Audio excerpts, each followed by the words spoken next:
په خیبر پختونخوا کې د کار کولو ځایونو او تعلیمي ادارو کې د زورونې د پیښو د مخنیوي لپاره د مرکزی محتسب ادارې د خیبر پختونخوا څنګه لخوا د خلکو او خصوصي توګه د جنکو د پوهې لپاره معلوماتي غونډې ترسره کیږي. دغه معلوماتي غونډې په کالجونو، پوهنتونونو او نورو ولسي ځایونو کې ترسره کیږي چې خلک د خپل حقوقو نه خبر شي او د زورونې په اړه منظور شوی قانون نه استفاده وکړي.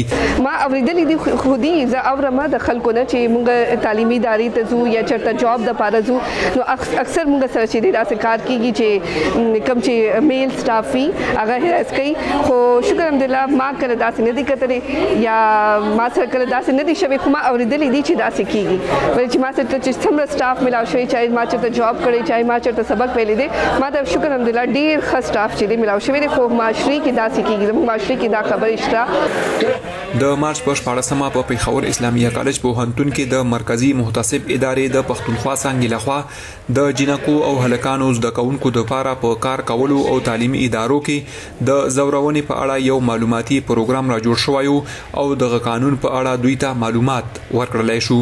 څېړونکو او استادانو په خپل ویناګانو کې ویل د خزو پر ضد په کار کولو او تعلیمي ادارو کې د زورونو پیښو کې زیاتوالی د دوی د ناپوهۍ، د خپل حقوقو نه خبرتیا او د شکایتونو نه درج کولو د لاسه یو ورځ نه تر بلې سیوا کیږي. لوگوں کو ہمارے بارے میں بھی نہیں معلوم ہوتا. خلکو ته زموږ په حق له هم معلومات نشته او زموږ د حقونو په حق له هم نه خبره دي. هم دغه وجه ده چې په تیرو څلورو میاشتو کې موږ 40 نه زیات د زورونې په اړه معلوماتي پروګرامونه کړي دي. موږ د خپل نورو کسانو په مرسته سره په خیبر پختونخوا کې د خلکو د پوهې لپاره معلوماتي پروګرامونه کړي.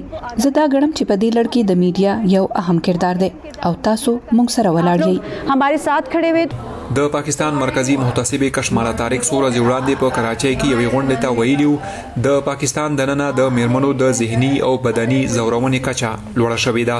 نوموړي ویلیو تر اوسه د میرمنو د زورونې د 400 نه زیاتې قضیې اوریدل شوي چې په دې کې د 99% میرمنو لخوا د زورونې لګول شوي تورونه سم ثابت شوي دي.